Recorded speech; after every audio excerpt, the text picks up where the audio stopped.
Hey foodies! Today I'm going to show you how to make perfect baked salmon in just 15 minutes.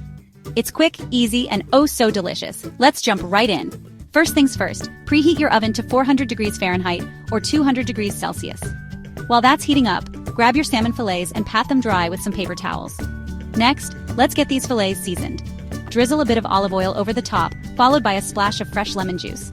Now sprinkle on some fresh herbs, dill, thyme, rosemary, whatever you like best. Don't forget a pinch of salt and pepper to bring out all those flavors. Alright, time to bake. Place your seasoned salmon on a baking sheet lined with parchment paper. Pop it in the oven and let it bake for about 12 to 15 minutes. You'll know it's done when the fish flakes easily with a fork. Quick tip, don't overcook it. Salmon is at its best when it's slightly pink in the center. Now, for some extra flavor, feel free to experiment with different herbs and spices. Make it your own. And there you have it, perfect baked salmon. Serve it up with your favorite side dishes like roasted veggies or a fresh salad. Enjoy your delicious, healthy meal. If you like this recipe, hit that like button and subscribe for more quick and tasty meals. Got any recipe ideas you want me to try? Drop them in the comments below. Happy cooking, everyone!